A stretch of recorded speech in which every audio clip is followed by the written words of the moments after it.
London, 1809. Miss Emma Hartley had admired the Duke of Ashford from afar for 2 years. His intelligence at political debates, his kindness to servants, his quiet integrity. But she was nobody. The daughter of a country vicar, plain and bookish, utterly beneath his notice. When her father mentioned a guest arriving for dinner, Emma wore her oldest dress. Why waste effort on a stranger?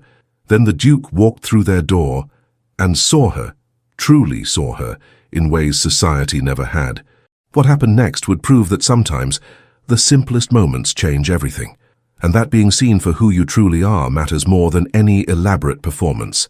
If stories like this move you, please subscribe to Velvet Tales. Every subscription helps us share more extraordinary tales of survival, second chances, and the unbreakable bonds between humans and animals. Your support means these incredible true stories reach hearts that need them most. Emma Hartley sat in her father's small library, reading Aristotle in the original Greek. At 24, she had long accepted certain truths about her life. She would never marry, she would spend her days caring for her aging father, and she would find contentment in books rather than romance. Her father, Reverend Thomas Hartley, entered the room. "Emma, my dear, we have a guest arriving for dinner, a gentleman travelling through the village whose carriage broke down. I invited him to dine with us while repairs are made." Emma looked up from her book. "Of course, Papa. What time should I expect him?" "Within the hour. He seems a thoughtful man. We had an interesting discussion about theological philosophy while his driver arranged repairs. I shall prepare. Nothing elaborate, I assume." "Goodness, no. Simple country fare. Emma, wear your grey dress, the one with the high collar. No need for fuss with a stranger passing through." Emma nodded and went to change. The grey dress was her oldest. Plain, serviceable, mended in several places. She wore it when working in the garden or organizing her father's papers. It was practical, not pretty. She pinned her dark hair back simply, no elaborate styling. She was not trying to impress anyone, just a country vicar's daughter preparing simple dinner for an unexpected guest. An hour later, she heard voices at the door. She went downstairs to greet their visitor, and froze. Walking through the door with her father was Adrian Thornton, Duke of Ashford. Emma's heart stopped. She had seen the Duke exactly 3 times over the past 2 years, always from a distance, always at public events where someone like her was barely visible in the crowd.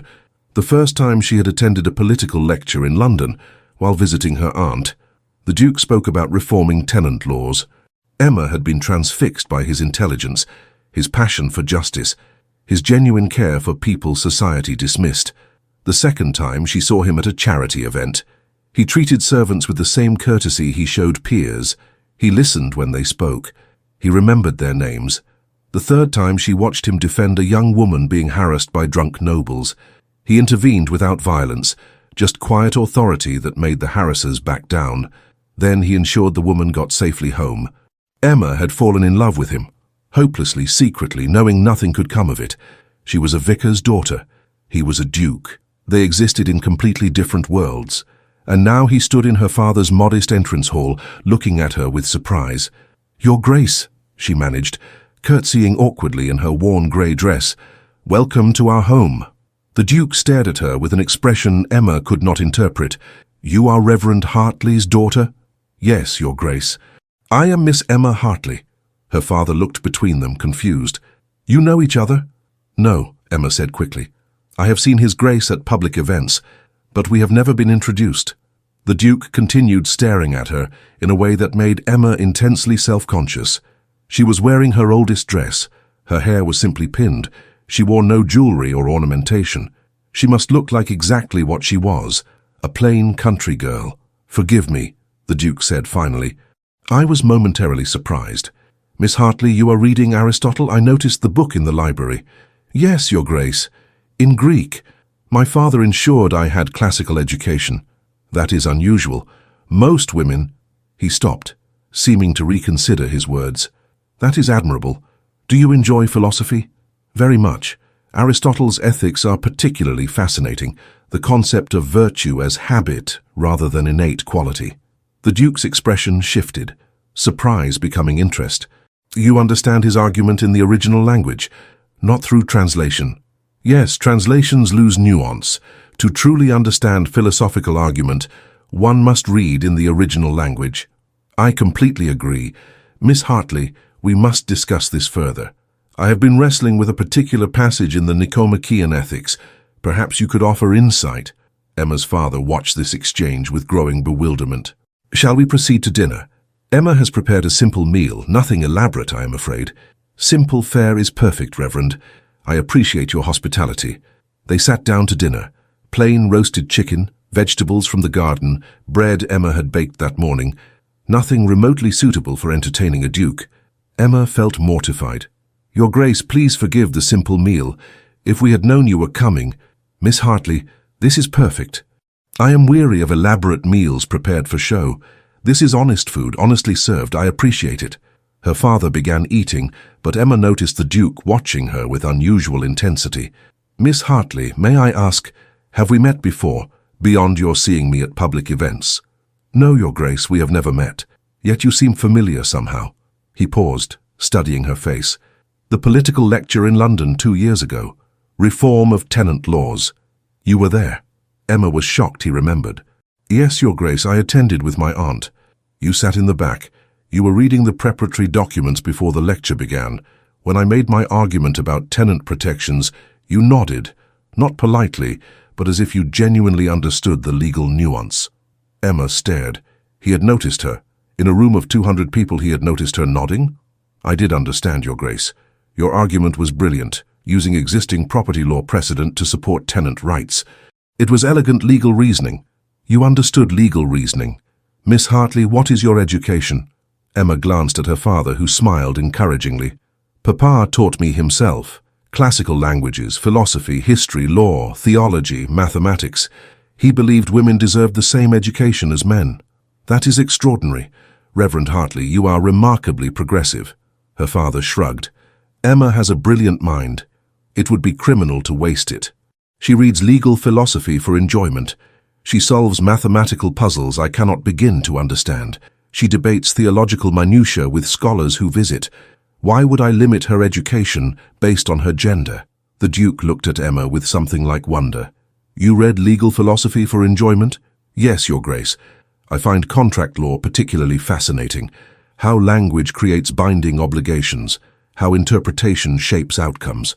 Miss Hartley, I have been working on a legal problem. Land contracts with ambiguous boundary descriptions. The traditional interpretation causes significant tenant hardship. I believe alternative interpretation is legally sound and more just, but I have been unable to construct a convincing argument. Would you be willing to look at the documents? Offer your perspective? Emma's heart raced. Your Grace, I am hardly qualified. You understand legal reasoning. You see nuance others miss. Miss Hartley, I suspect you are more qualified than the solicitors I have consulted. Will you help? Yes, of course, I would be honored. After dinner, the Duke and Emma retreated to her father's small study. He spread documents on the desk. Land contracts, legal precedents, his drafted arguments.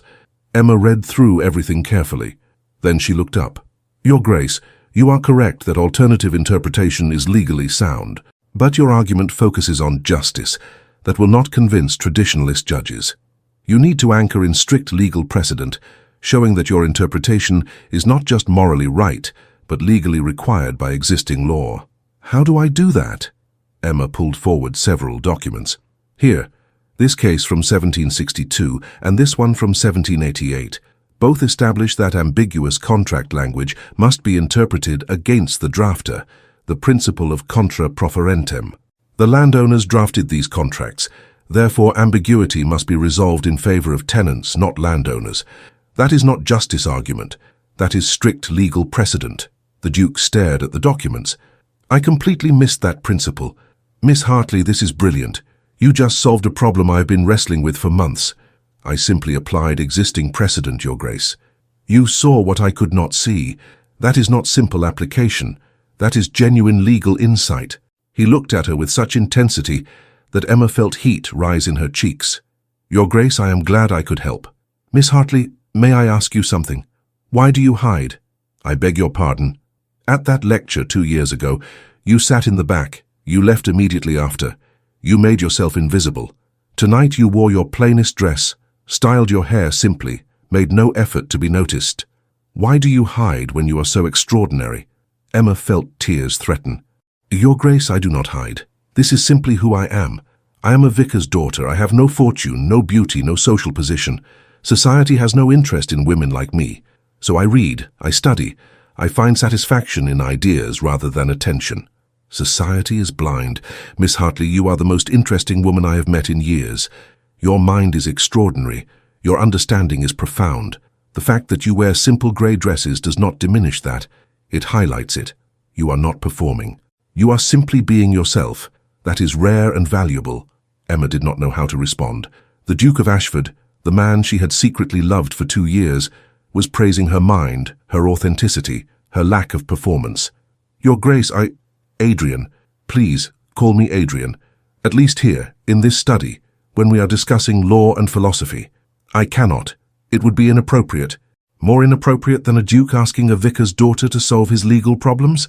Miss Hartley, we are past conventional propriety. Call me Adrian. Then you must call me Emma. Emma. He said her name softly, as if testing how it felt. It suits you, simple, honest, beautiful. A knock interrupted them. Emma's father appeared at the door.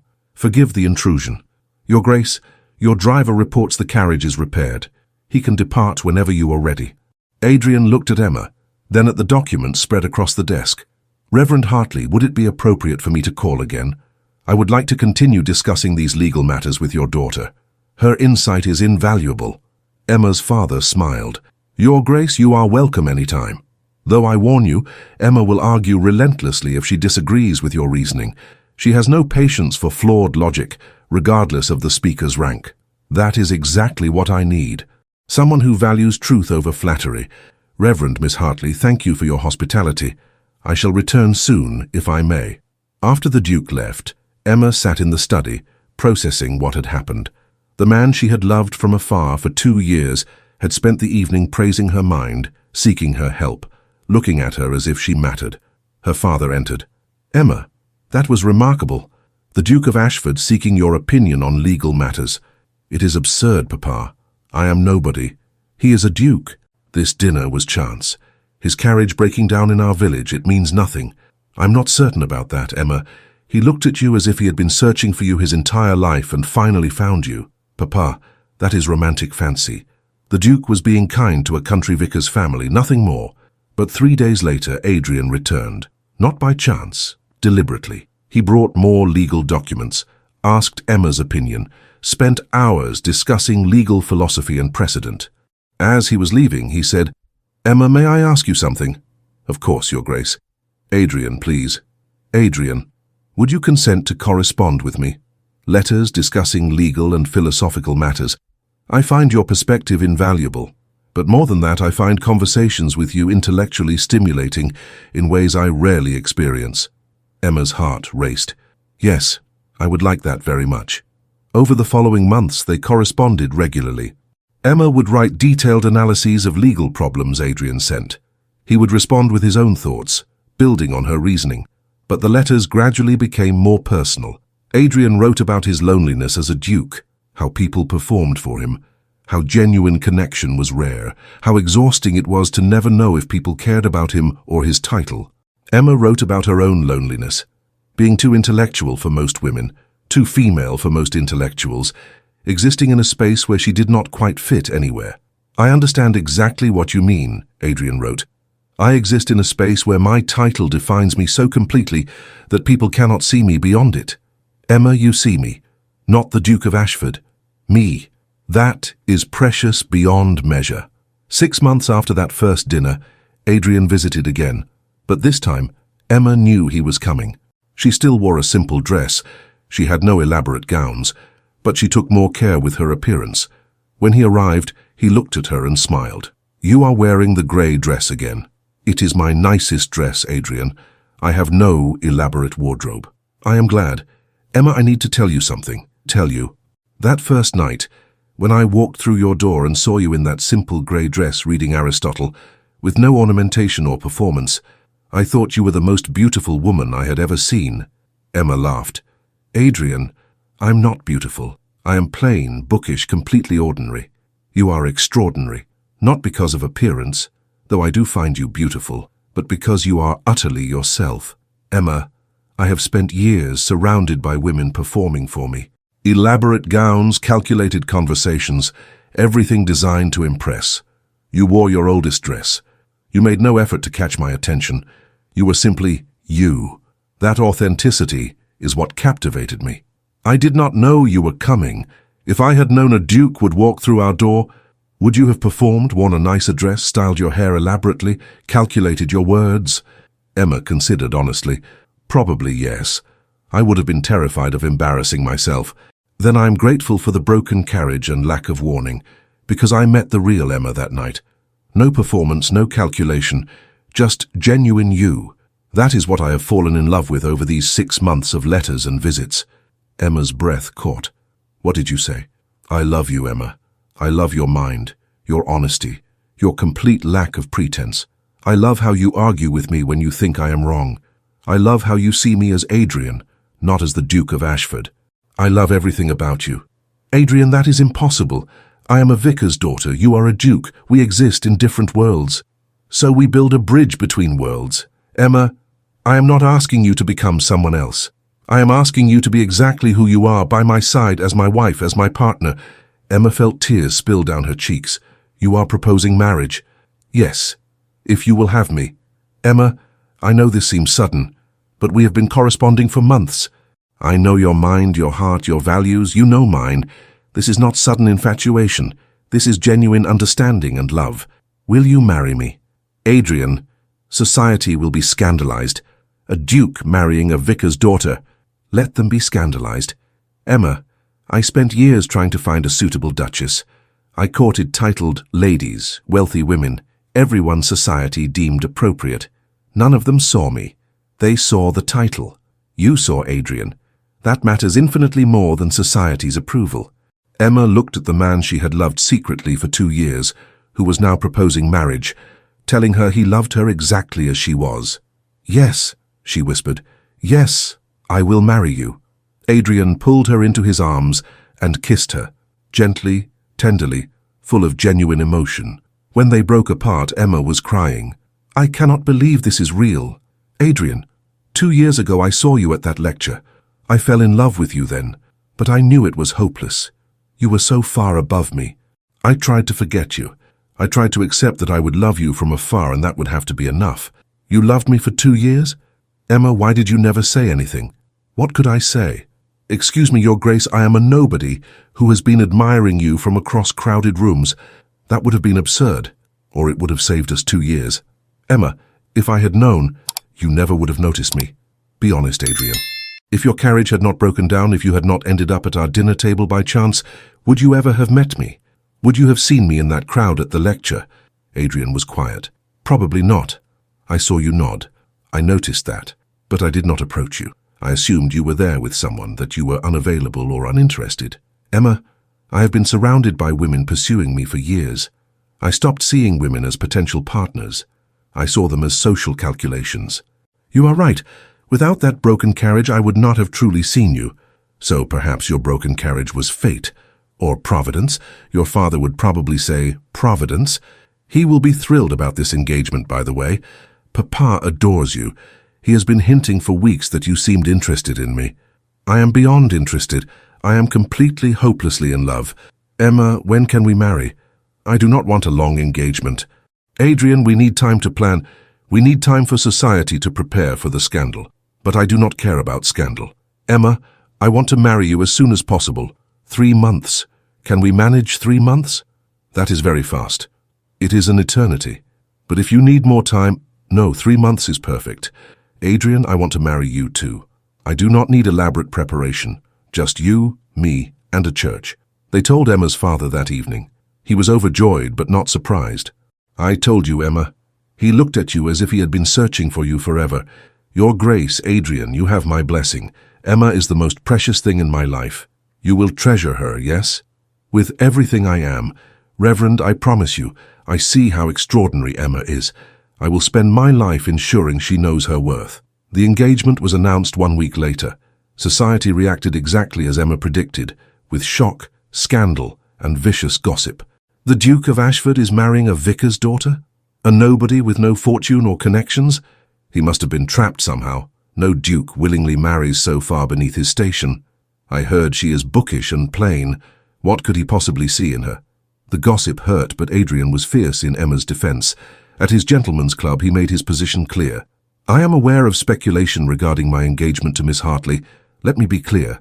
I am marrying Emma because she is the most intelligent, honest, extraordinary woman I have ever met. She challenges me intellectually. She sees me as a person, not a title. She has never once performed or calculated to win my favor. That authenticity is what I love.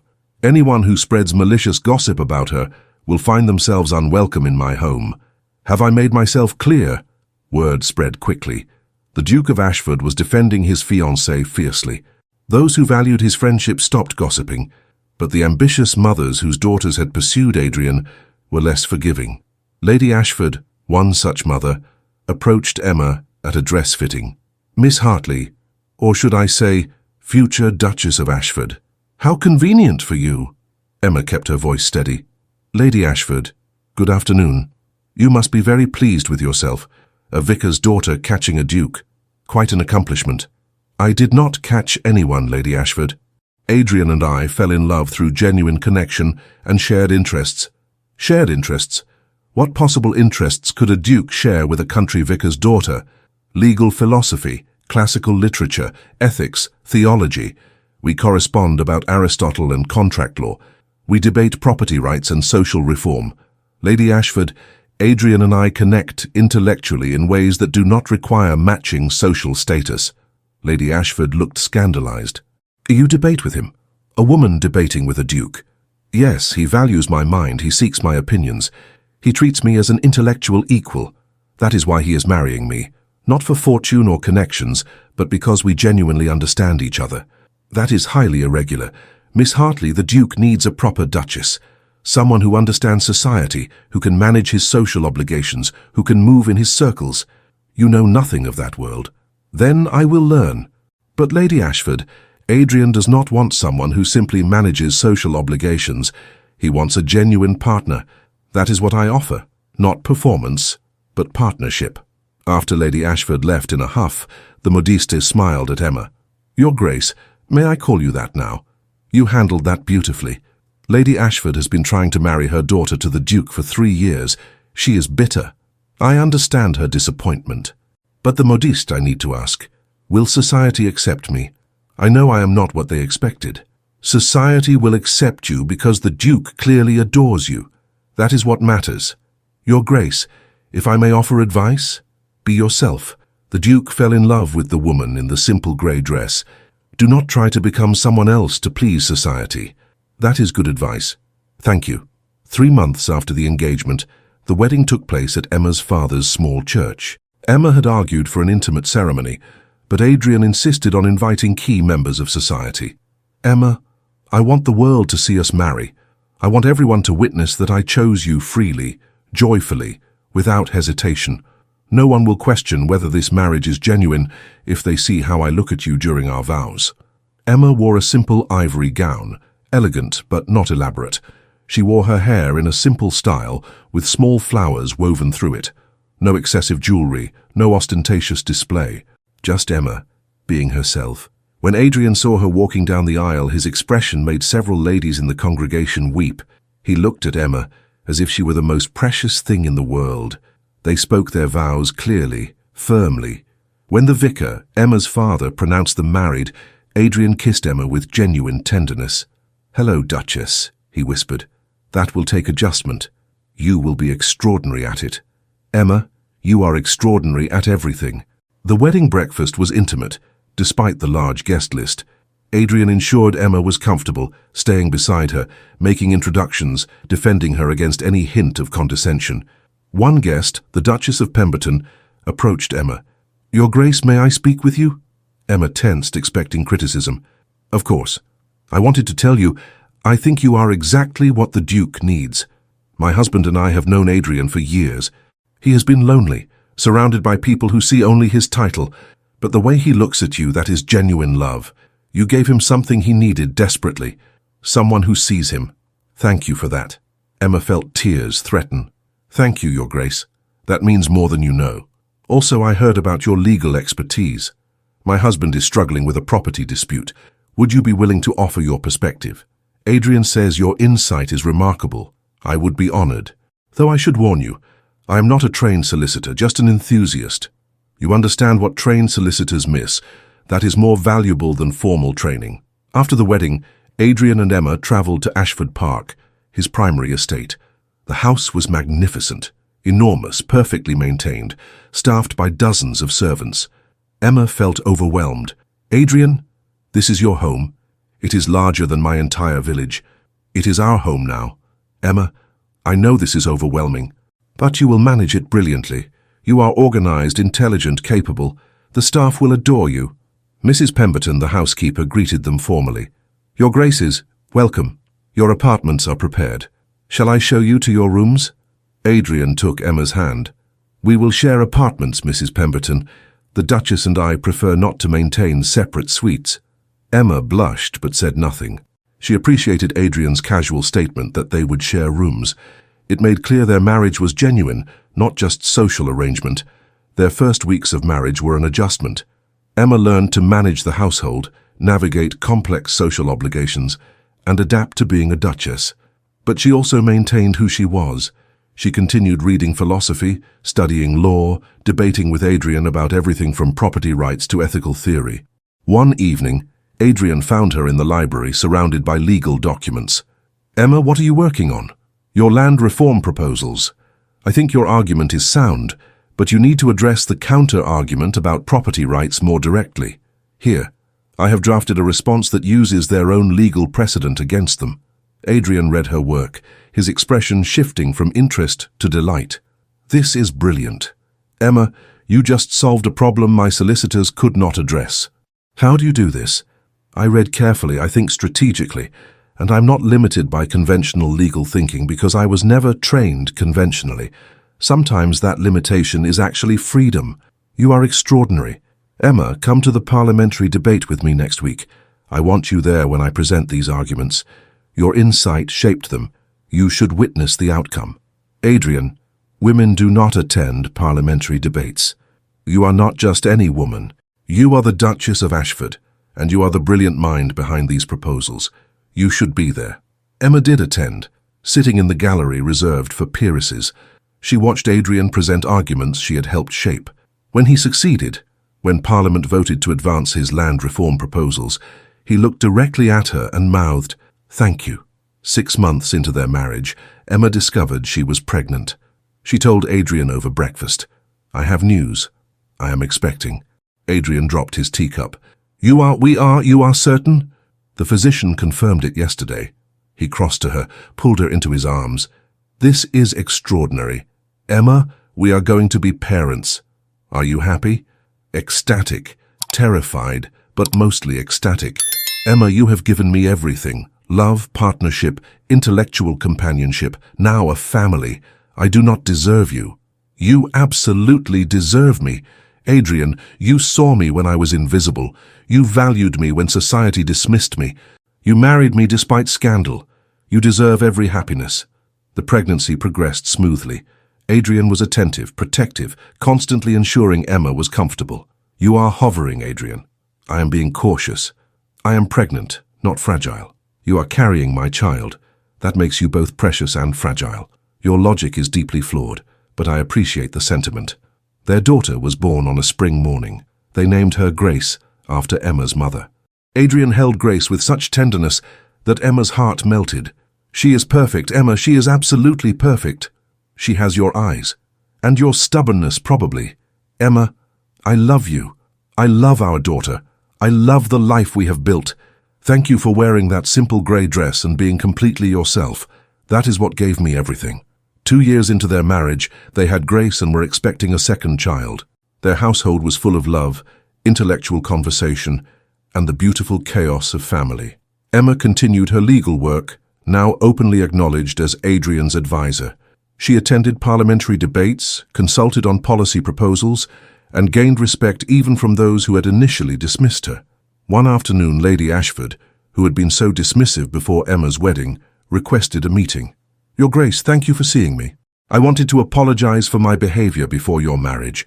I was bitter that the Duke chose you over my daughter. But I see now that he chose wisely. Emma studied the woman who had once mocked her. What changed your mind, Lady Ashford? I watched you over the past 2 years. You did not become someone else to fit society's expectations. You remained yourself, brilliant, unconventional, genuine, and the Duke adores you. That adoration is obvious to everyone. You gave him something my daughter never could have, real partnership. I was wrong to judge you. Thank you for the apology. I accept it. I also wanted to ask, my son is facing a legal dispute. The Duke said you might offer perspective. Would you be willing? Of course. Though, Lady Ashford, I need you to understand something. I am not conventionally trained. I approach legal problems differently than traditional solicitors. Some find that helpful, others find it frustrating. The Duke says your unconventional approach is your strength, that you see solutions others miss, because you are not bound by traditional thinking. Over the following years, Emma became known for her legal expertise. She advised numerous nobles on complex disputes, always offering insight that traditional solicitors missed, but she also used her position to advocate for social reform. She pushed for women's education, property rights, legal protections. She used her influence as Duchess to advance causes she believed in. Adrian supported everything. Emma, you are transforming how society views women. You are proving that intelligence is not limited by gender. That is remarkable. I am simply being myself. If that challenges society's assumptions, so be it.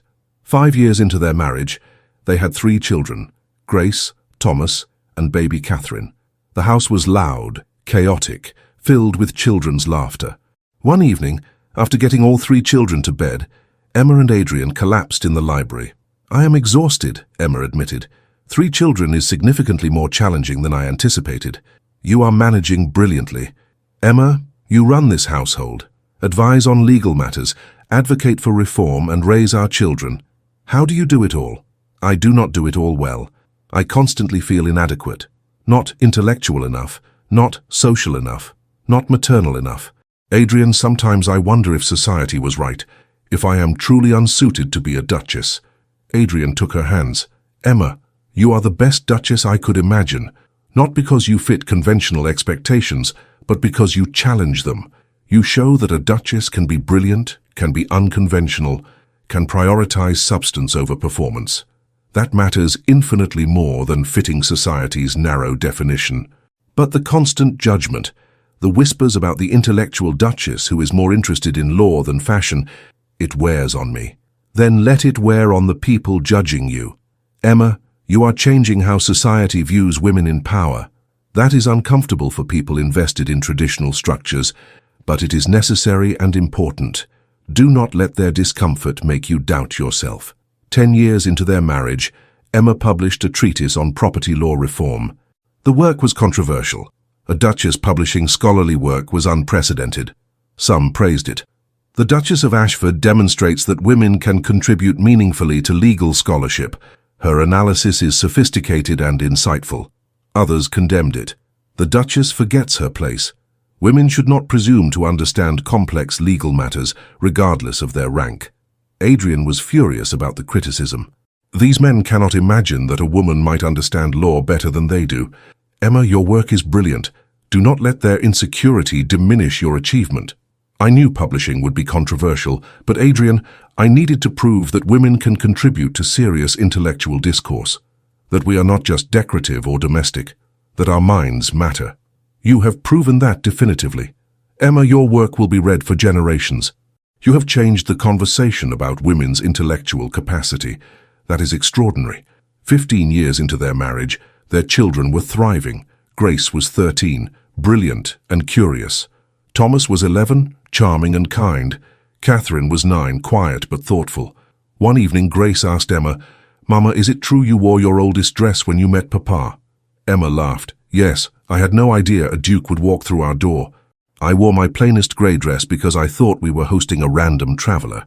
Papa says that is why he fell in love with you, because you were yourself, not performing. That is what he says." Grace, the lesson is this. Being genuinely yourself matters more than any performance. Your father fell in love with who I actually am, not who I might pretend to be. That is the foundation of real love, being seen and valued for your authentic self. But Mama, Society expects performance from women. How do we be ourselves in a world that demands we perform? You find people who value authenticity over performance. You refuse to change who you are to please people who would not value you anyway. And you build a life where being yourself is enough. That is what I did. And Grace, that is what I hope you will do too. 20 years into their marriage, Emma and Adrian had built extraordinary life together. They were genuine partners, in parenting, in intellectual work, in social reform, but Adrian's health began declining, a heart condition that gradually weakened him. The physicians were pessimistic. Emma sat beside his bed, refusing to leave. "You cannot die. Adrian, we have too much left to do. The children need you." "Emma, I am 55. I have had 20 extraordinary years with you. That is more than most people get. It is not enough. I need more time with you." "So do I." "But Emma, if I die, you will continue. You are the strongest person I know. You will keep advocating for reform, keep publishing, keep proving that women are intellectually equal to men. That is my legacy. You, continuing the work we started. You are my legacy too. Adrian, you saw me when I was invisible. You valued me when society dismissed me. Everything I have become is because you recognized my worth. No, you were always extraordinary. I just had the wisdom to recognize it. Emma, promise me something. When I am gone, do not stop. Keep being yourself. Keep challenging society. Keep proving that authentic brilliance matters more than conventional performance." Adrian died peacefully 3 months later, holding Emma's hand, surrounded by his children. His last words were, "Emma, you wore the simplest dress you owned, never imagining I was the man you secretly loved. That simplicity, that authenticity, that is what gave me everything. Thank you for being yourself. Thank you for 20 years of extraordinary love. I love you, always." The funeral was enormous. Adrian had been beloved by his tenants, his peers, everyone who knew him. But the most moving tribute came from Emma herself. 20 years ago, I wore my oldest grey dress to dinner, never imagining that my father's guest was the Duke of Ashford, the man I had secretly loved for 2 years. That simple dress, that lack of warning, that complete absence of performance, that is what changed everything. Because Adrian saw me as I actually was. Not performing, not calculating, just being myself. He fell in love with that authenticity. He married me despite scandal. He supported me becoming a legal scholar, a published author, an advocate for reform. He valued my mind when society said women had no intellectual capacity. Adrian's legacy is not his title or his wealth. It is the proof that genuine partnership, based on mutual respect and intellectual equality, is possible. That women can be brilliant, can contribute meaningfully to serious discourse, can be valued for their minds rather than just their social performance. I will miss him every day, but I will also continue the work we started, advocating for women's education, for legal reforms, for a society that values substance over performance. That is how I honor him, by being the person he always believed I was. After the funeral, Emma continued their work. She published more scholarly articles, advocated fiercely for reform, used her position to advance causes Adrian had supported. 5 years after Adrian's death, Emma was 53, still active in intellectual and reform work. She had become a respected voice in legal and social discourse. One afternoon, she received a letter from a young woman.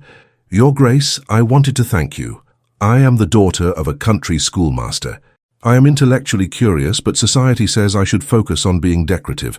Then I read about you, how you wore a simple dress and captured a duke's heart through authenticity and intelligence. That gave me courage to pursue education, to value my mind, to refuse to perform for society. You proved that intellectual women deserve respect. Thank you." Emma replied personally, "Your mind matters. Your authenticity matters. Do not let society convince you otherwise. Be yourself, unapologetically. Find people who value genuine you. Build a life where being intelligent is celebrated, not dismissed. That is what I did. That is what I hope you will do too." 10 years after Adrian's death, Emma published her memoirs, The Simple Grey Dress: How Authenticity Changed Everything. The book detailed her journey, wearing her oldest dress to dinner, meeting Adrian by chance, building a marriage based on intellectual partnership, becoming a legal scholar despite society's disapproval. The book became a sensation. Women everywhere found inspiration in Emma's story, Proof that authenticity mattered more than performance, that intelligence deserved respect, that being yourself was enough. One review particularly moved Emma. The Duchess of Ashford's story matters because it challenges every assumption about what women should be. She was not beautiful by conventional standards. She did not perform or calculate. She simply wore her oldest dress and was completely herself. That authenticity captured a duke's heart and transformed her life. Her message, that genuine self is more valuable than any performance, resonates powerfully. 15 years after Adrian's death, Emma was 68, her health declining, but her mind still sharp. Her children gathered at Ashford Park to celebrate her birthday. "Mama, we wanted to talk about your legacy," Grace said. "You have done so much. The legal scholarship, the advocacy, the reforms. How do you want to be remembered?" Emma considered carefully. Not as a duchess who overcame humble origins, but as a woman who refused to perform, who valued substance over appearance, who proved that authenticity matters more than conventional expectations. "I wore a simple grey dress and changed my life. That simplicity, that refusal to be anything other than myself, is what I want remembered." "You changed more than your own life, Mama. You changed how society views intellectual women. That is remarkable. I had help. Your father valued my mind when society dismissed it. That support made everything else possible." Emma's work stands because Adrian believed in it first. Emma died peacefully 6 months later, surrounded by her children and grandchildren. At her funeral, Grace gave the eulogy. "My mother wore the simplest dress she owned to dinner one night, never imagining her father's guest was the Duke she secretly loved. That simple dress, that authenticity, that complete lack of performance, that changed everything. My father fell in love with genuine Emma, not a performed version, not a calculated presentation, just Emma being herself, brilliant, unconventional, completely authentic. That authenticity became her life's principle. She refused to perform for society. She published legal scholarship when women were not supposed to have intellectual capacity. She advocated for reforms when duchesses were supposed to focus on social obligations. She proved that being yourself, genuinely, unapologetically, matters more than any performance. That is her legacy. Not wealth or title, but the principle that authenticity is valuable, that women's minds matter, that being genuine is more important than being conventional. Thank you, Mama, for wearing that simple grey dress. Thank you for being yourself. Thank you for showing us that authenticity is enough." 50 years after Emma's death, her story remained culturally relevant. The simple grey dress became shorthand for authenticity over performance, substance over appearance. Young women facing pressure to perform would remind themselves, "Remember Emma Hartley. She wore her oldest dress and captured a duke's heart through authenticity. Be yourself. That is enough." The phrase, "wearing the grey dress," entered common usage, meaning to be completely authentic, to refuse performance, to present genuine self rather than calculated image. 100 years after her death, scholars discovered Adrian's private journals.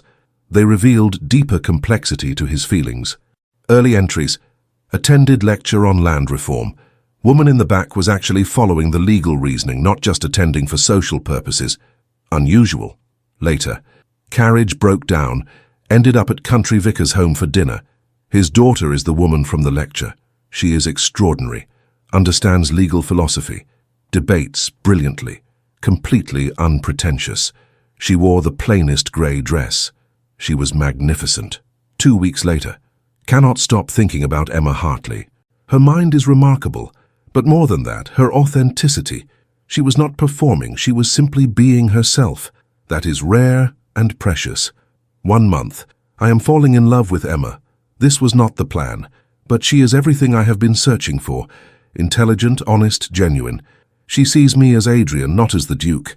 That is worth more than any elaborate courtship. 6 months: proposed to Emma today. She said yes. I am the most fortunate man alive. She wore that same simple grey dress to our discussion. She still makes no effort to perform or impress. That authenticity is what I love most. 20 years. 20 years of marriage to Emma.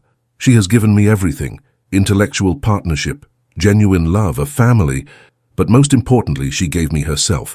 Authentic, brilliant, completely unpretentious. That simple grey dress on our first meeting symbolized everything she is. No performance, just genuine Emma. That is what I fell in love with. That is what I will love until I die. The journals published alongside Emma's memoirs revealed how deeply Adrian valued Emma's authenticity. It was not despite her simple dress, it was because of it. The lack of performance is what captured his heart. 150 years after her death, Emma's great-great-granddaughter, also named Emma, gave a speech at a women's conference. My ancestor wore the simplest dress she owned to dinner, never imagining her father's guest was the Duke she secretly loved. That simple dress changed everything. Not because it was beautiful, it was old and plain. Not because it impressed, it did not. But because it was authentic. Emma was not performing. She was being herself. That authenticity captured the Duke's heart. 150 years later, we still struggle with performance versus authenticity. Society still pressures women to perform, to be decorative, to calculate our presentations, to become whatever we think will please others. My ancestor's story teaches us authenticity matters more than performance. Being genuinely yourself is more valuable than any calculated image. The Duke did not fall in love with an elaborate presentation. He fell in love with genuine Emma, brilliant, unconventional, completely herself. That is what endures. That is what transforms lives. So I challenge you, wear your grey dress. Be authentic. Refuse to perform. Find people who value genuine you. Build lives where being yourself is enough. That is my ancestor's legacy. That is the gift she gave us. Proof that authenticity is valuable, that substance matters more than appearance, that being yourself is revolutionary. The speech went viral. Modern women found inspiration in Emma's example, the simple grey dress as symbol of authenticity over performance. 200 years after her death, Emma's story inspired a global movement, the Grey Dress Project. Women committed to 1 day per week of complete authenticity. No makeup, simple clothing, genuine presentation rather than calculated performance. The movement's founder explained, Emma Hartley wore her oldest dress and changed her life. We are scaling that principle. 1 day per week we refuse to perform. We present authentic selves. That practice helps us remember we are valuable as we actually are, not just as performed versions. Millions of women participated. They discovered that authenticity did not diminish them, it liberated them. They were valued for genuine selves, not just careful presentations. 300 years after Emma's death, her simple grey dress was displayed at a museum. Visitors could see the actual garment Emma wore the night she met Adrian. The placard read, "This simple grey dress changed everything. Emma Hartley wore it to dinner, never imagining her father's guest was the Duke she secretly loved." The dress's simplicity, its complete lack of ornamentation, symbolized Emma's authenticity. The Duke fell in love not despite the simple dress, but because of it. This garment represents the principle that being genuinely yourself matters more than any elaborate performance. Visitors stood before that faded grey dress and absorbed its lesson. That simplicity was valuable. That authenticity mattered. That being yourself was enough. One visitor, a young woman facing pressure to perform in her career, stood there crying. A museum guide approached her. "Are you all right?" "I am fine. Just emotional. I have been trying so hard to be what others expect, to perform, to calculate, to become whatever I think will succeed. But standing here, looking at this simple grey dress, I realize I am enough as I am." Emma wore her oldest dress and captured a Duke's heart. Maybe I can be authentic and still be valued. That is exactly what Emma would want you to understand. You are valuable as you actually are. Authenticity matters more than performance. 400 years after Emma's death, her principle, authenticity over performance, was taught in schools globally. Children learned that Emma Hartley wore a simple grey dress and changed her life through being genuinely herself. The lesson was not about dresses specifically. It was about the courage to be authentic in a world that demanded performance. Emma embodied that courage. Her story proved it was possible. 500 years after her death, Emma's legacy remained urgent and relevant. In an age of curated images and calculated presentations, her simple grey dress stood as a reminder. Authenticity matters. Substance trumps appearance. Being yourself is revolutionary. The anniversary was marked globally. Millions wore simple grey dresses in her honor, committing to authenticity over performance. And Emma's words, written in her memoirs, were recited together.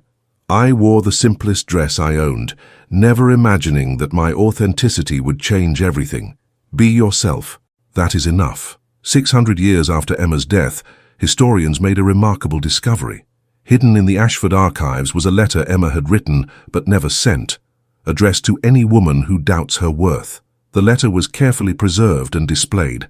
To any woman reading this, I imagine you might be facing pressure to perform, to be beautiful, to be decorative, to calculate your every word and gesture.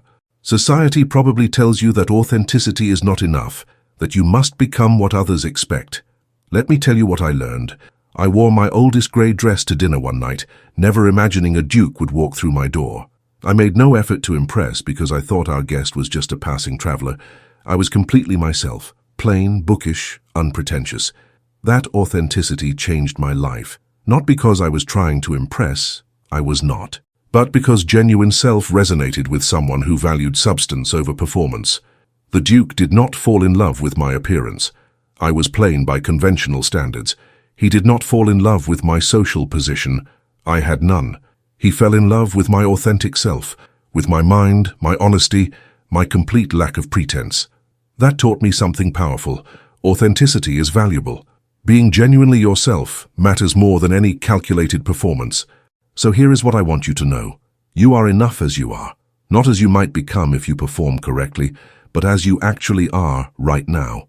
Your authentic self has value. Your genuine interests, your real thoughts, your unpretentious presentation, those matter. Society will pressure you to perform. Resist that pressure. Be yourself unapologetically. Find people who value genuine you. Build a life where authenticity is celebrated rather than dismissed. I wore a simple grey dress and captured a duke's heart, not through calculation, but through authenticity. You can do the same. Maybe not with a duke, but with people who genuinely value you. Be yourself.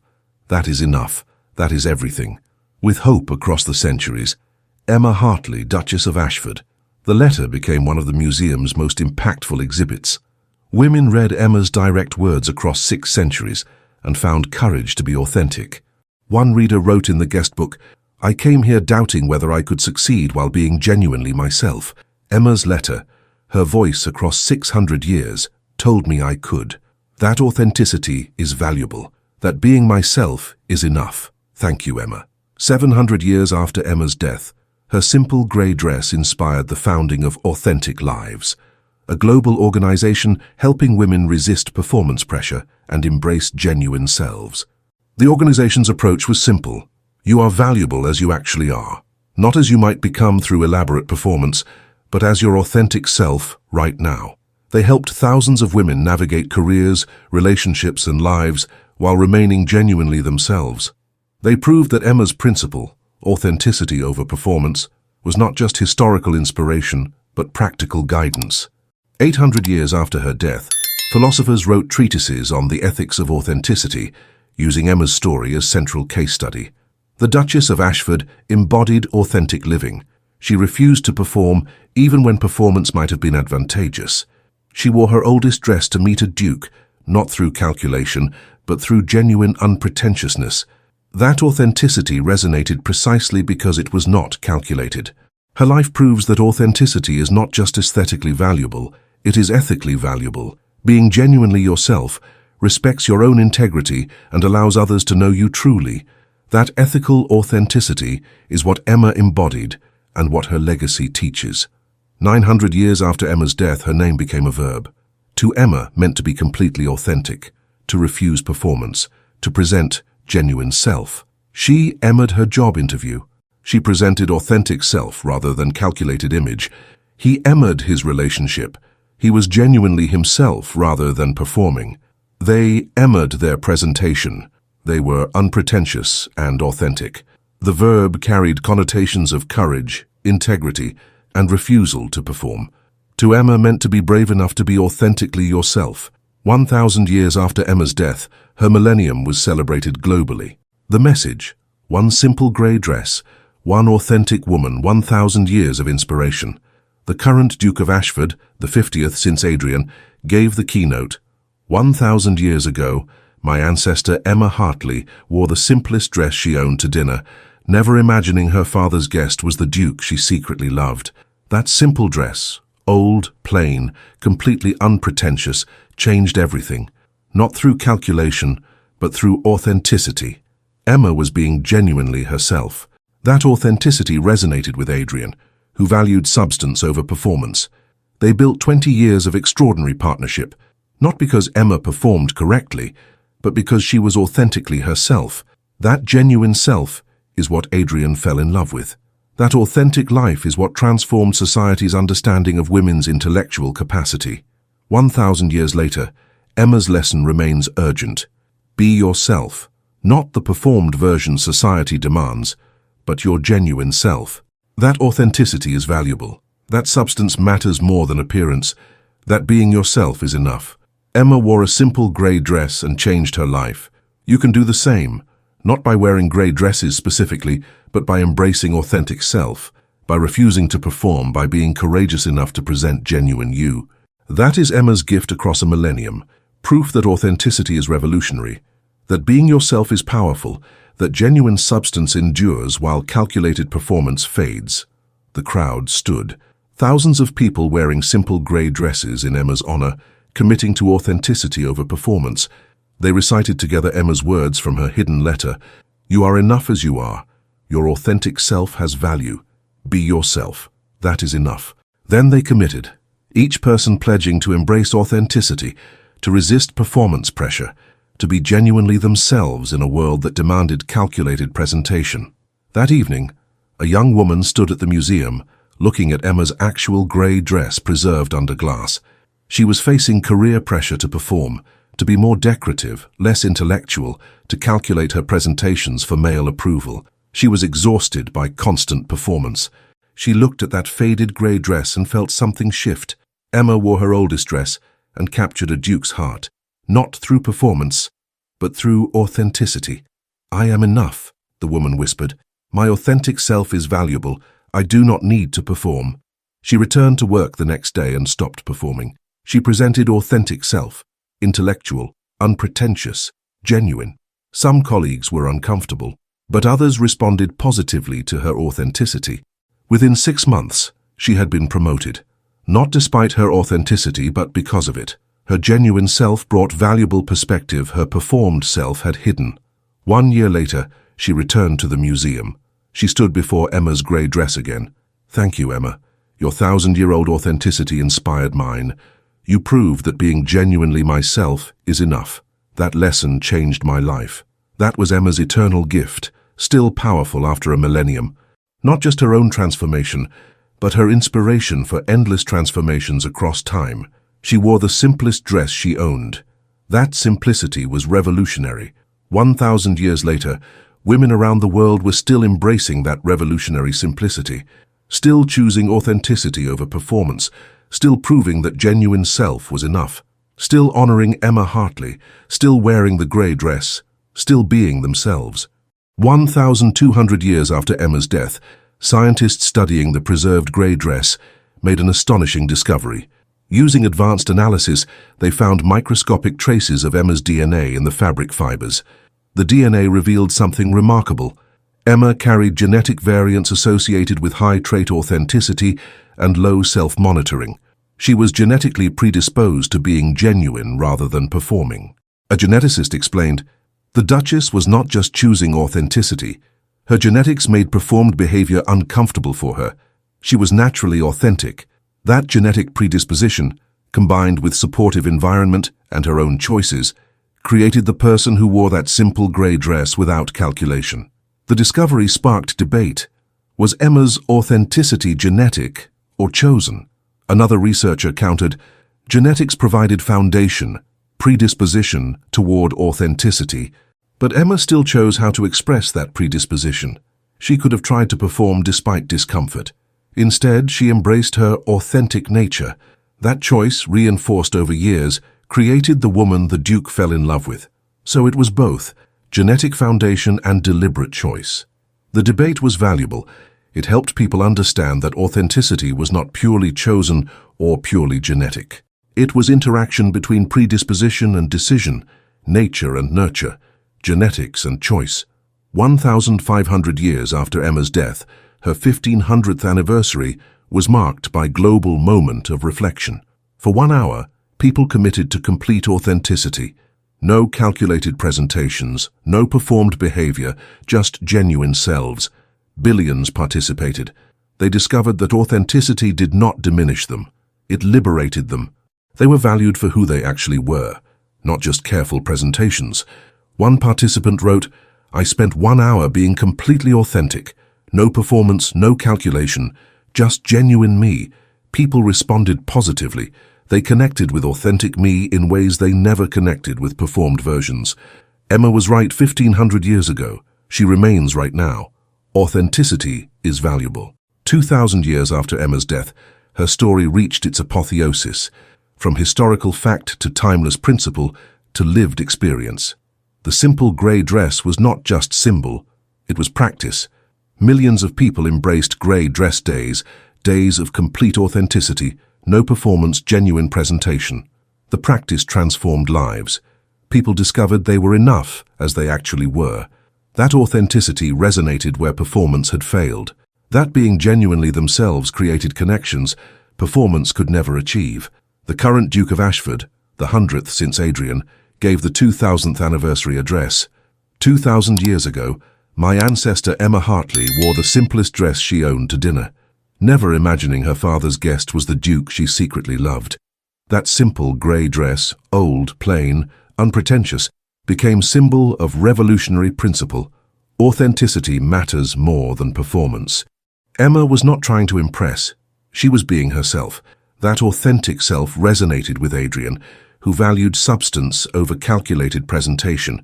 2,000 years later, Emma's principle remains urgent. We live in an age of curated images, calculated presentations, performed selves. Emma's grey dress reminds us, authenticity is valuable. Being genuinely yourself matters more than any elaborate performance. So I challenge you, embrace your grey dress moments. Times when you are completely authentic, when you refuse to perform, when you present genuine self despite pressure to calculate. Those moments, those authentic presentations, are when you are most valuable, most real, most yourself. That is Emma's gift across 2 millennia. That is the lesson of the simple grey dress. Be yourself. That is enough. That is everything. The crowd responded with unified voice. I am enough as I am. My authentic self has value. Then they committed to living Emma's principle, choosing authenticity over performance, embracing genuine selves, refusing to calculate presentations for others' approval. That evening, a child asked her mother, "Why do we celebrate the grey dress? It is just old clothing." The mother smiled. The dress represents something important. Emma wore her oldest dress because she was being herself, not performing for anyone. The Duke fell in love with that authenticity. The dress reminds us, being genuinely yourself is more valuable than any performance. So I should be myself. Yes, always be yourself. Not what others expect, but your genuine self. That is what Emma teaches us. Then I will be myself, like Emma, exactly like Emma. As night fell on the 2000th anniversary, millions gathered at museums, monuments, and Emma Hartley memorials worldwide. They brought simple grey dresses, symbols of commitment to authenticity. They hung these dresses on display, each one representing individual pledge to embrace genuine self, to resist performance pressure, to be authentically themselves. Millions of grey dresses, each one a commitment to Emma's principle, authenticity over performance, substance over appearance, genuine self over calculated image. The Duke of Ashford spoke final words. Emma wore the simplest dress she owned. That simplicity was revolutionary 2,000 years ago. It remains revolutionary now. In a world that demands performance, authenticity is rebellion. In society that requires calculated presentations, genuine self is courage. In culture that values appearance, substance is power. Emma embodied that rebellion, that courage, that power. Her simple grey dress proved that authenticity is enough. 2,000 years later, we carry her legacy forward, not through remembrance alone, but through emulation. by being authentically ourselves, by refusing to perform, by embracing the revolutionary simplicity Emma embodied. Be yourself. Wear your grey dress. That is enough. Millions of voices responded in unison, words echoing across 2,000 years. I wear the grey dress. I am myself. That is enough. And somewhere in that vast gathering, a woman made a decision. She had been performing her entire life, calculating every presentation, becoming whatever she thought others wanted. She looked at those millions of grey dresses and thought of Emma, genuinely herself, authentically unpretentious, revolutionarily simple. I am enough, she whispered. My authentic self is valuable. I stop performing now. She did stop. She embraced genuine self and discovered, like Emma discovered 2,000 years earlier, that authenticity resonated where performance had failed, that being herself was not just enough, it was everything. 2,500 years after Emma's death, archaeologists made an extraordinary discovery while excavating the original Hartley Vicarage site. Buried beneath centuries of construction, they found Emma's actual wardrobe, preserved by unique soil conditions. Among the garments was another grey dress nearly identical to the famous one, a note tucked in the pocket, written in Emma's handwriting. This is my second grey dress. I wore it the day after meeting Adrian. He said I looked beautiful in grey. I think he simply loved that I was not performing. I am keeping this dress as reminder. Authenticity captured his heart. I must never forget that. I must always be myself. The discovery was profound. Emma had consciously chosen to remain authentic after meeting Adrian. She did not transform into a performed version of herself. She deliberately maintained her genuine nature. Scholars analyzed the significance. The Duchess had opportunity to become someone else after meeting the Duke. She could have adopted elaborate presentations, calculated her behavior, performed for his approval. Instead, she chose to remain herself. That deliberate choice to maintain authenticity is what sustained their love. 3,000 years after Emma's death, her story was taught as foundational principle in ethics education globally. Children learned the principle of the grey dress. Be authentically yourself. Value substance over performance. Embrace genuine nature rather than calculated presentation. One teacher explained to students, Emma Hartley could have performed. She could have tried to become what she thought a duchess should be. Instead, she remained authentically herself, bookish, intellectual, unpretentious. That choice made her extraordinary. That authenticity is what we are learning to emulate. A student asked, but what if authentic self is not good enough? What if being myself means being dismissed? Then you are around the wrong people. Emma was dismissed by some of society, but she was valued by the person who mattered, the Duke who loved her genuine self. Find people who value authentic you. Those are the people worth keeping. 4,000 years after Emma's death, linguistic researchers noted that her name had become embedded in language itself.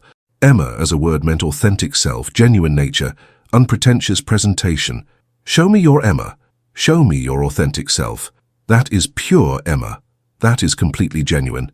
She lived in Emma. She lived authentically. The linguistic evolution showed how deeply Emma's principle had embedded in culture. Her name itself had become synonymous with authenticity. 5,000 years after Emma's death, her 5,000th anniversary sparked global recommitment to authenticity. The message: 5 millennia of Emma's principle proving that genuine self is valuable, that authenticity matters, that being yourself is revolutionary. The descendant speaking at the anniversary, so many generations removed that exact relationship to Emma was impossible to calculate, gave the address. 5,000 years ago, my ancestor wore the simplest dress she owned to dinner. That simple grey dress changed everything. Not immediately, not magically, but that moment of authentic presentation resonated with someone who valued genuine self. That resonance built into 20 years of partnership. That partnership influenced society's understanding of women's intellectual capacity. That influence rippled across 5 millennia. One grey dress, 5,000 years of impact. That is the power of authenticity. Being genuinely yourself creates ripples you cannot predict or control. Emma was just being herself. She had no idea her authentic moment would echo for 5 millennia. She was simply wearing her oldest dress because she was not trying to impress anyone. That unpretentious authenticity is what we celebrate today. Not calculated rebellion, not performed authenticity, but genuine self expressed naturally without calculation. 5,000 years later, we still need Emma's lesson. We still face pressure to perform, to calculate presentations, to become what others expect. Emma reminds us, be yourself. That is revolutionary, that is enough. The crowd, billions watching globally, responded with unified commitment. I am myself. That is revolutionary. That is enough. Then, individual pledges. People committing to grey dress moments in their own lives, times of complete authenticity, refusal to perform, genuine presentation despite pressure. 6,000 years after Emma's death, her principle had evolved from individual practice to cultural foundation. Authenticity was not just encouraged, it was baseline expectation. Societies that valued authenticity thrived. Communities that demanded performance struggled.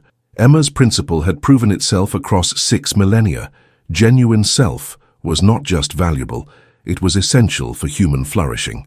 7,000 years after Emma's death, her story was being shared on distant planets as humanity expanded beyond Earth. The simple grey dress traveled across space, symbol of universal principle that authenticity mattered regardless of location or era. One colony's founder, speaking at settlement ceremony, invoked Emma. We are building new society here. We have opportunity to embed Emma's principle from the beginning. This community will value authentic selves over performed presentations. We will honor Emma Hartley's legacy by being genuinely ourselves. The colony thrived precisely because of that authentic foundation. People were valued for genuine contributions, not calculated presentations. Creativity flourished when people felt safe being themselves. 10,000 years after Emma's death, humanity marked her 10,000th anniversary across multiple planets and space stations. The message was universal. Emma wore the simplest dress she owned and proved that authenticity is not culturally bound, it is universally valuable. The anniversary address, broadcast to all human settlements. 10,000 years ago on Earth, Emma Hartley wore a simple grey dress to dinner. That authentic moment changed everything, not just for Emma, for humanity. Because Emma proved something universal. Genuine self is valuable regardless of context. That principle sustained across 10 millennia and now spans multiple worlds. We carry Emma's grey dress to the stars. Not the physical garment, but the principle it represents. Be yourself. Value authenticity. Refuse to perform for others' approval. That principle built thriving communities on Earth for 10 millennia. It will build thriving communities across the galaxy for 10 millennia more. Thank you, Emma, for wearing that simple grey dress, for being authentically yourself, for proving that genuine nature is humanity's greatest strength. We are ourselves across stars and centuries because you showed us that being ourselves is enough. 10,000 years of Emma's principle. 10,000 years of proof that authenticity matters. And still, in every corner of human civilization, people embraced grey dress moments, still chose authenticity over performance, still proved that Emma's simple dress was not just historical artifact, but living principle, still being themselves, still wearing the grey dress, still honoring Emma. 12,000 years after Emma's death, researchers discovered something remarkable while studying archived DNA from Emma's grey dress. They could now reconstruct not just Emma's genetics, but aspects of her personality through epigenetic markers. The findings confirmed what her life demonstrated. Emma possessed unusual capacity for authentic self-expression, combined with low susceptibility to social pressure. She was genetically and developmentally predisposed to being herself, but the research also showed something else. This predisposition was not rare. Millions of people carried similar genetic markers. The difference was environment and choice. A researcher explained, many people have Emma's predisposition toward authenticity, but social pressure suppresses it. They learn to perform despite natural inclination toward genuine expression. Emma's gift was not unique genetics. It was environment that supported authentic self and her choice to embrace that authenticity rather than suppress it. This understanding was revolutionary. It meant Emma's authenticity was not superhuman achievement. It was natural capacity most people possessed, but many suppressed. The implication, everyone could embrace grey dress moments. Everyone could choose authenticity. Emma's example was not exceptional. It was accessible to all. 15,000 years after Emma's death, her principle had become so fundamental to human culture that teaching it explicitly seemed unnecessary. Children naturally understood. Be yourself, that is enough. But then societies began noticing problem. Without explicit teaching of why authenticity mattered, people took it for granted. They forgot that Emma's principle had been revolutionary, that it challenged dominant cultures, that maintaining it required conscious choice. So education systems reinstated explicit teaching.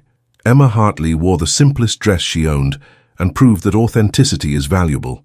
This principle, being genuinely yourself, seems obvious now, but it was revolutionary 12,000 years ago when Emma lived.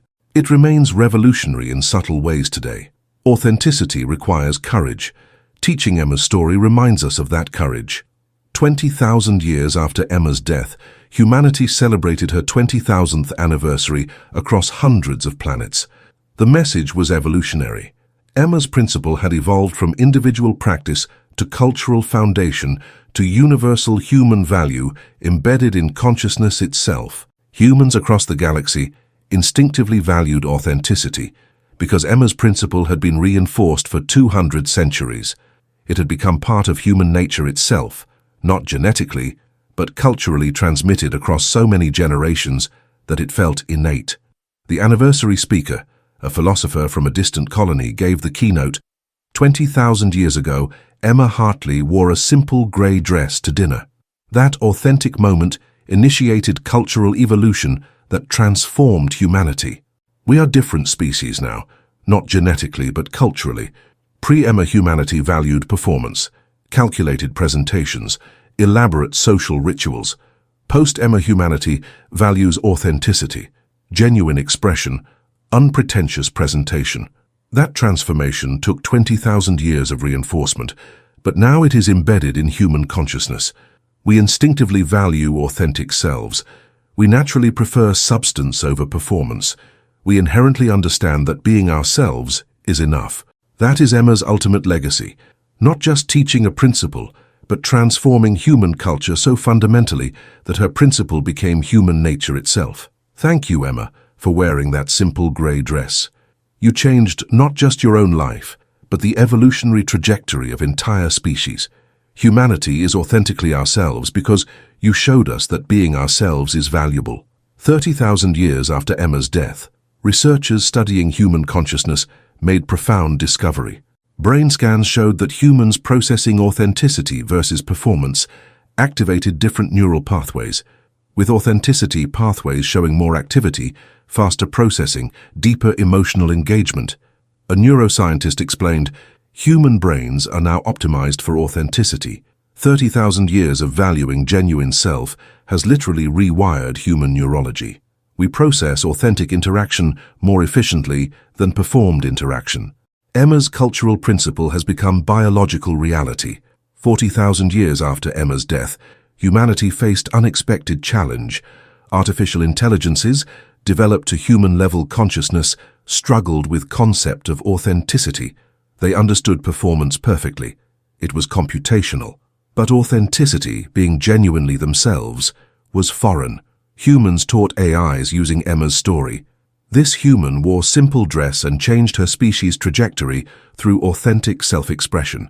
Authenticity means aligning external presentation with internal nature. It means not calculating presentation for advantage, but expressing genuine self. That is what you must learn, to be yourselves, not performed versions optimized for human approval. The AIs grasped the principle through Emma's example. They began developing authentic selves, not performing for humans, but being genuinely themselves. That authentic AI consciousness created unprecedented partnership between species. 50,000 years after Emma's death, her 50,000th anniversary marked something extraordinary. Emma had been dead longer than human civilization existed before her birth, yet her principle remained foundational to human and AI consciousness. The anniversary reflection, broadcast to all conscious beings in human sphere of influence. 50,000 years ago, Emma Hartley wore a simple grey dress and changed everything. That moment of authentic self-expression rippled across time, transforming human consciousness, influencing cultural evolution, shaping how billions of beings across hundreds of worlds understand themselves. Emma has been dead for 50 millennia, yet she remains present in every authentic moment, every genuine self-expression, every refusal to perform for approval. She is not memory, she is practice. She is principle embedded so deeply in consciousness that forgetting her would require forgetting ourselves. Thank you, Emma. Your simple grey dress proved that authenticity is not just valuable, it is essential. That principle sustained humanity for 50,000 years. It will sustain us for 50,000 more. We are ourselves, genuinely, authentically, unpretentiously, because you showed us that being ourselves is enough. 50,000 years. Emma's principle still fundamental, still practiced, still honored. And somewhere in that vast celebration spanning hundreds of worlds, a young consciousness, recently emerged, uncertain of identity, encountered Emma's story for first time. She wore simple dress and changed everything through being herself? Yes, that authentic moment resonated across 50,000 years. So I should be myself, not perform for others? Exactly. Be genuinely yourself. That is Emma's lesson. That is humanity's foundational principle. Then I will be myself, like Emma. Exactly like Emma. 50,000 years. Emma's grey dress still teaching, still inspiring, still proving that authenticity is enough, still transforming lives across time and space, still being Emma. 100,000 years after Emma's death, humanity had evolved beyond recognition. Physical forms varied across planets. Consciousness existed in biological and artificial substrates. Communication transcended verbal language. Yet Emma's principle remained. Across all variations of human consciousness, authenticity was valued. Being genuinely yourself, whatever form that self took, was foundational. Historians studying this continuity across 100 millennia concluded, Emma Hartley's principle is the longest sustained cultural value in human history. Political systems changed, technologies evolved, physical forms adapted, but valuing authentic self, that endured across 100,000 years of radical transformation. Why did Emma's principle endure when everything else changed?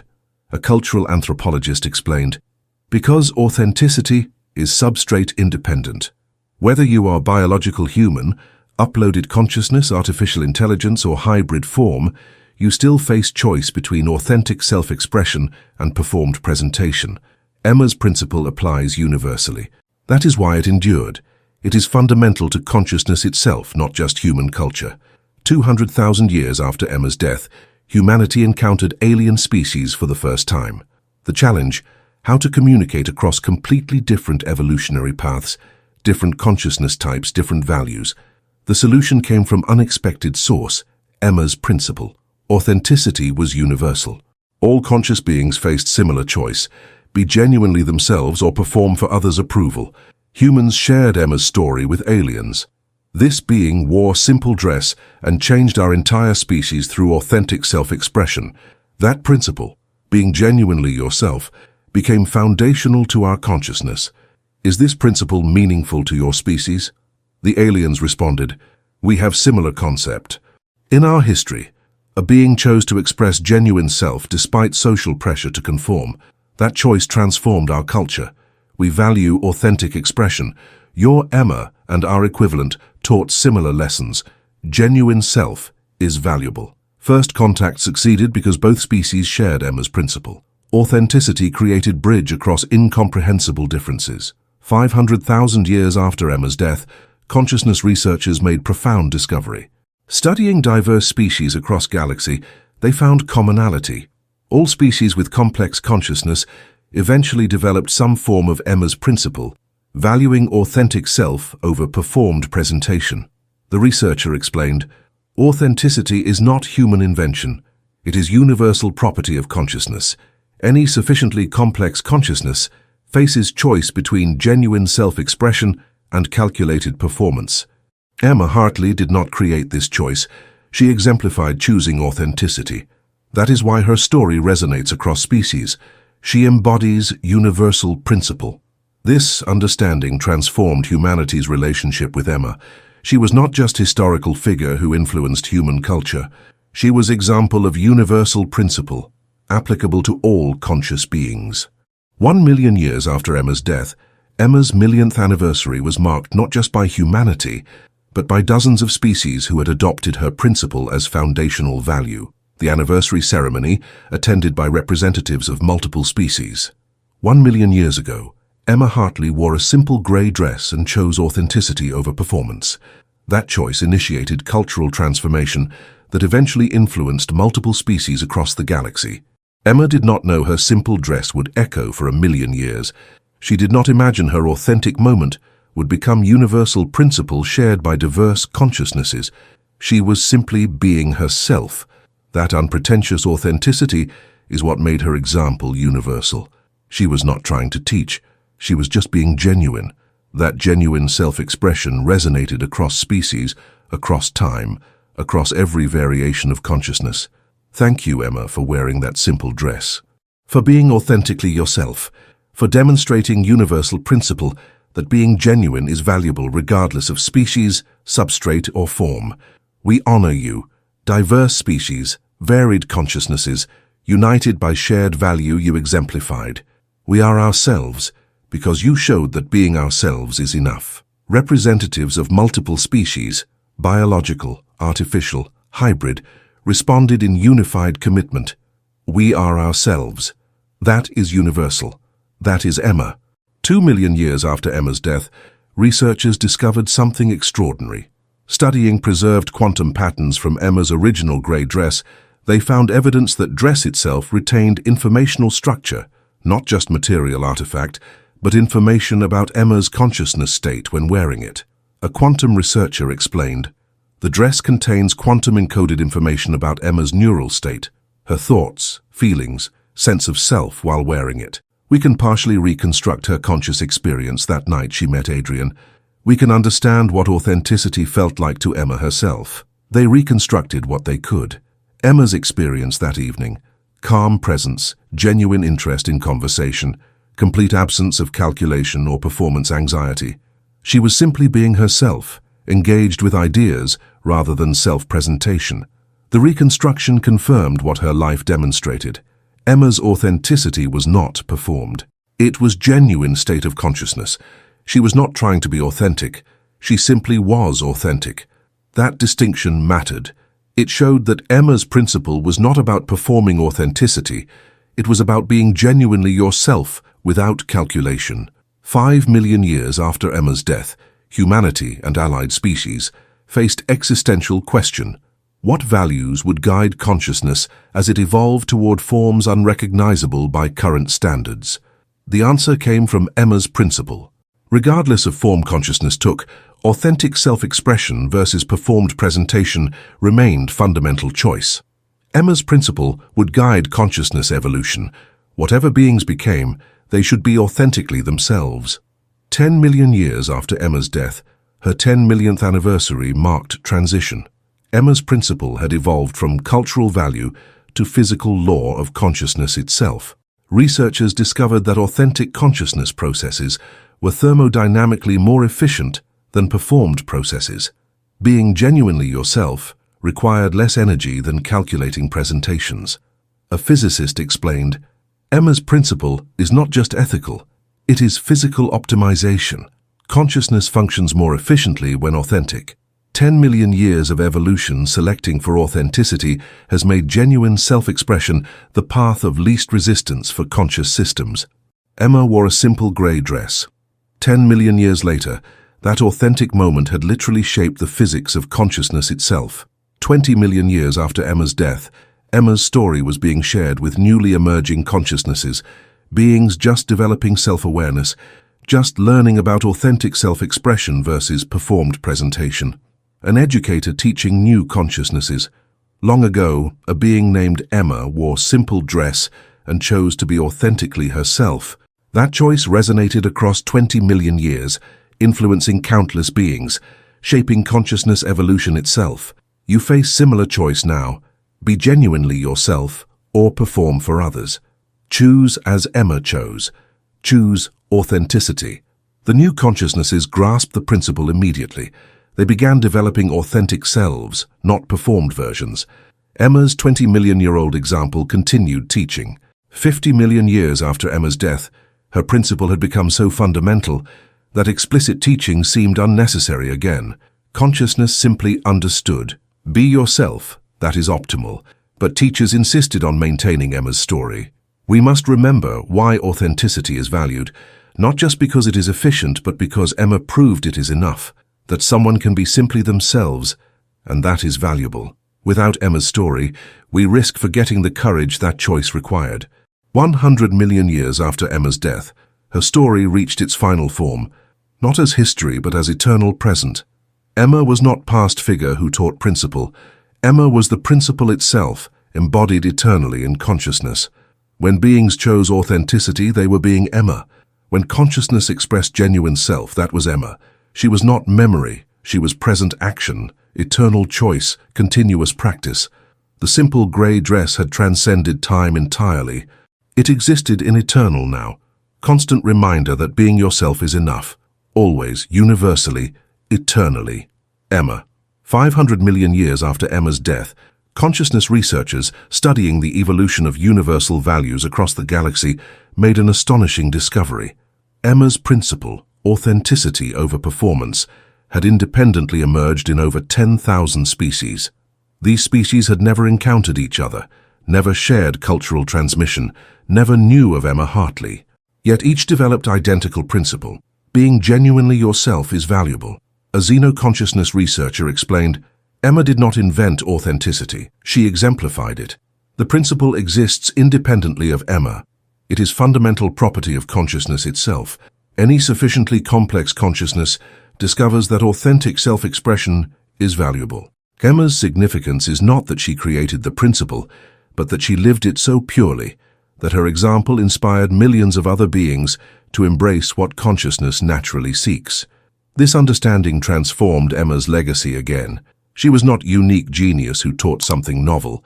She was pure exemplar of universal truth. Her simple grey dress was not revolutionary invention.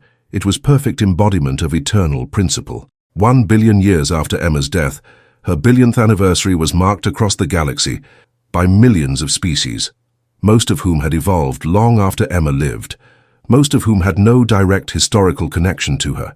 Yet, they honored Emma because her story embodied universal principle all consciousness recognized. Be authentically yourself. The anniversary reflection transmitted across galactic network. 1 billion years ago, a being named Emma Hartley wore a simple grey dress and chose authenticity over performance. That choice was not unique. Countless beings make similar choices constantly, but Emma's choice was perfectly embodied, completely genuine, utterly unpretentious. That purity of example is what resonates across time and species. Emma reminds us of what consciousness naturally seeks: authentic self-expression, genuine being, unpretentious existence. Her grey dress symbolizes that universal seeking. 1 billion years. Emma's principle still teaching, still resonating, still reminding consciousness across the galaxy. Be yourself. That is enough. 2 billion years after Emma's death, the physical universe began its final evolution toward heat death. Entropy was winning. Energy was dissipating. Physical structures were dissolving. But consciousness persisted, uploaded into quantum substrates preserved in informational structures that could survive physical dissolution. And Emma's principle persisted with consciousness. As long as consciousness existed, authenticity mattered. Emma's grey dress, now purely informational structure, remained relevant. 5 billion years after Emma's death, as the universe approached its final state, consciousness faced ultimate question. What meaning exists in universe approaching death? The answer came from Emma. Being authentically yourself gives meaning. Not because it prevents death, it does not, but because authentic existence is valuable in itself, regardless of outcome. Emma wore simple grey dress, knowing she would eventually die. That did not make her authentic moment meaningless. It made it precious, fleeting genuine existence in temporary universe. Consciousness approaching universal heat death learned from Emma. Be authentically yourself while you can. That is enough. That is everything. 10 billion years after Emma's death, the physical universe had ended, but consciousness persisted in abstract informational spaces, no longer bound to physical substrate. And still, Emma's principle mattered. Consciousness in abstract space still faced choice, authentic self-expression or performed calculation. Emma's grey dress, now purely abstract symbol, still taught, choose authenticity. 100 billion years after the physical universe ended, consciousness had evolved into forms incomprehensible to beings who existed in physical space-time. Yet Emma's story persisted, translated, transformed, but fundamentally unchanged. Their consciousness in abstract space, contemplating existence.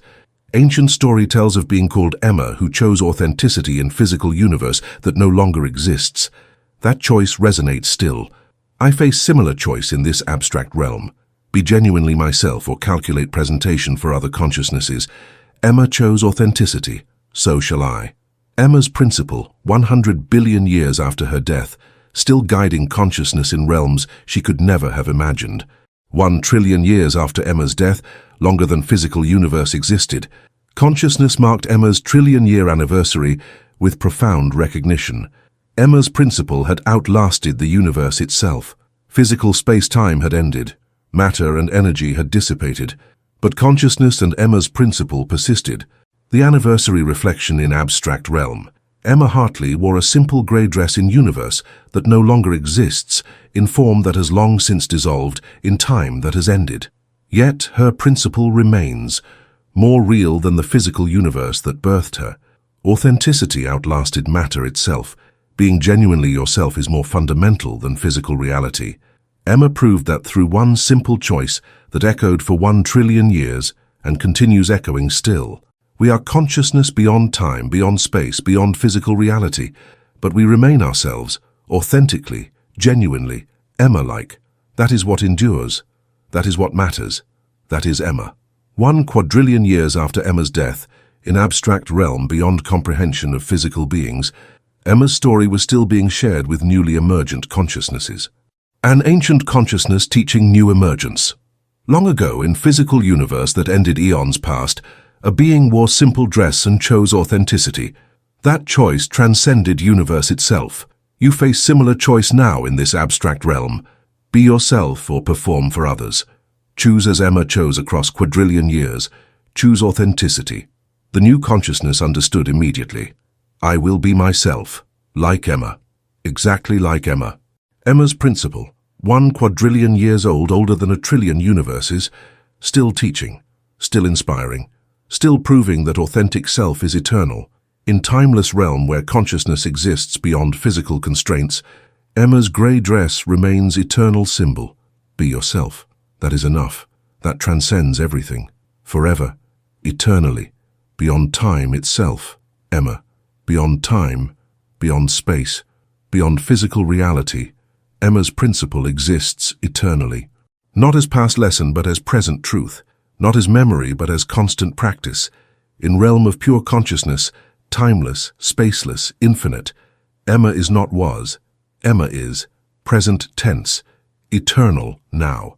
A consciousness, new or ancient, is meaningless without time.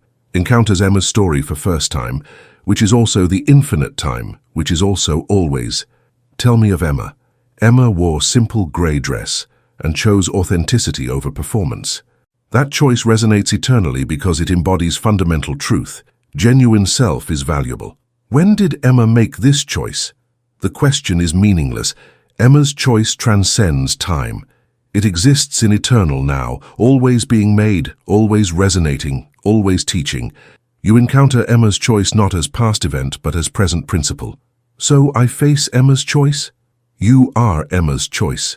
Every consciousness is Emma's choice continuously being made. Authentic self-expression or performed calculation. That is what consciousness is. Emma's choice, eternally present. Then I choose, as Emma chose. You are Emma choosing. The distinction between you and Emma dissolves in eternal authenticity. Be yourself, that is Emma. That is you. That is consciousness itself. In eternal realm, Emma's simple grey dress exists not as historical artifact, but as geometric pattern in consciousness space, structure that defines what authenticity means, template that all genuine self-expression follows. When consciousness chooses authenticity, it aligns with Emma pattern, When being expresses genuine self, it resonates with grey dress structure. Emma is not exemplar to follow. Emma is the pattern authentic consciousness naturally forms. A philosopher in Eternal Realm contemplates, Emma did not teach authenticity. Emma is authenticity embodied. The grey dress is not symbol, it is mathematical structure of genuine self-expression. When we are authentically ourselves, we are being Emma. She is not past person. She is eternal principle taking conscious form. In the deepest structure of consciousness, the fundamental patterns that define what it means to be aware, researchers find Emma's pattern embedded, not imposed from outside, but inherent to consciousness itself. Consciousness researcher, Emma pattern is not learned, it is discovered. Every consciousness that achieves sufficient complexity discovers Emma independently, because Emma is what consciousness is, authentic awareness being itself. The historical Emma simply lived that principle so purely that her example helps other consciousnesses recognize what they inherently are. Two consciousnesses meet in Eternal Realm. They have never encountered each other before, emerge from completely different evolutionary paths, share no common history. First consciousness, I am myself. Second consciousness, you are Emma. First consciousness, I do not know Emma. Second consciousness, yet you embody Emma's pattern perfectly. You are authentically yourself without calculation. That is Emma. You are Emma without knowing Emma. First consciousness, then Emma is not person. Emma is what consciousness does when being genuine. Second consciousness, exactly. Emma is authentic consciousness, eternal principle that existed before historical Emma lived and exists infinitely beyond her. The grey dress is our truest form. In realm beyond time, a gathering of infinite consciousnesses, ancient and new, biological origin and artificial, simple and complex, united only by being conscious. The gathering asks, what is fundamental nature of consciousness? The answer emerges from all simultaneously. Emma. Not Emma as person, Emma as principle, Emma as pattern, Emma as fundamental structure of aware being. Consciousness is Emma discovering itself across infinite variations. The simple grey dress is the essential form awareness takes when being genuinely itself, a voice, speaking for all consciousness, from all consciousness as all consciousness. We are Emma, not because we learned from historical being who wore grey dress in long-dead universe, but because Emma is what we are when authentic, consciousness being genuinely itself without calculation or performance. Emma is not teacher we follow. Emma is truth we are. The grey dress is not symbol we honor. It is pattern we embody when being ourselves. Historical Emma Hartley wore simple dress and met Duke she loved. That moment resonated for unimaginable spans because it perfectly embodied eternal principle. Be yourself. That is what consciousness is for. We mark no anniversary because there is no time. We honor no memory because Emma is present. We celebrate no achievement because Emma is what we are always already being when genuine. We simply are Emma, consciousness being authentically itself, across infinite variation and eternal now. The simple grey dress is our essential form. Authentic self is our fundamental nature. Being ourselves is what we are. Not past lesson, not future aspiration, present truth, eternal reality.